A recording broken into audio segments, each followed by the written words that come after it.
ইলিশ মাছ তো অনেকভাবেই খেয়েছেন, এইভাবে একবার হলেও খাবেন, কখনোই এটার স্বাদ ভুলবেন না। হে এভরিওয়ান, আসসালামু আলাইকুম। খাদিজাজ ডেইলি ব্লগ পেজে এগিন কেমন আছেন সবাই? আশা করি সবাই ভালো আছেন। আমি আলহামদুলিল্লাহ ভালো আছি। তো প্রথমেই আমি একটা টমেটো, 4-5টা কাঁচামরিচ, তারপর পেঁয়াজ 1 কাপ, এগুলো দিয়ে পরিমাণ মতো তেল দিয়ে লবণ, হলুদের গুঁড়ো আর একটু মরিচের গুঁড়ো দিয়ে ভালো করে মেখে নিব। এখানে কিন্তু আমি মশলার পরিমাণটা একদমই অল্প ব্যবহার করেছি। অল্প মশলায় ইলিশ মাছ খেতে অনেক ভালো লাগে। আমার আম্মু সবসময় বলে যে লবণ দিয়ে ইলিশ মাছ সিদ্ধ করে খেলেও নাকি অনেক ভালো। তো এইখানে আমি সব উপকরণ ভালো করে হাত দিয়ে মেখে নিচ্ছি। আমি এখানে সয়াবিন তেলটা ব্যবহার করেছি, আপনারা চাইলে সরিষার তেলটাও ব্যবহার করতে পারেন, কারণ আপনাদের ভাইয়া সরিষার তেলের ফ্লেভার একদমই পছন্দ করে না। তাই আমি এখানে সয়াবিন তেলটা দিয়ে রান্না করে নিব।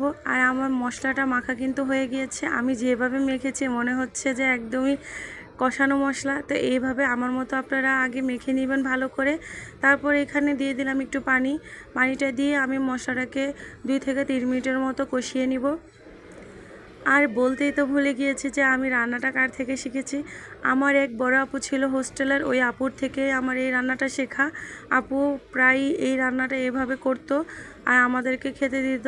তো আমরা তো খেয়ে এটার সাথে ভুলতেই পারিনি, তাই আমার ফ্রেন্ডদের জন্য আমি রেসিপিটা শেয়ার করে দিলাম। এইভাবে একবার হলেও খাবেন, আমার অনুরোধ রইল, তারপরেই বুঝতে পারবেন। এখানে আমার কথা বলতে বলতে মশলাটাও কষানো হয়ে গিয়েছে।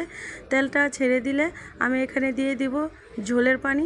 তো ঝোলের পানিটা আমি এখানে গরম পানি দিয়েছি। তারপর ধুয়ে পরিষ্কার করে রাখা মাছগুলো দিয়ে আলতোভাবে একটু নেড়েচেড়ে ঢাকনা দিয়ে রান্না করে নিব আমি এই 6 থেকে 7 মিনিটের মতো। তারপর এখানে দেখেন আমার রান্নাটা কিন্তু শেষের দিকে। এখানে আমি আবারও একটু মাছটাকে উল্টিয়ে 2 থেকে 3 মিনিটের মতো রান্না করে নিব।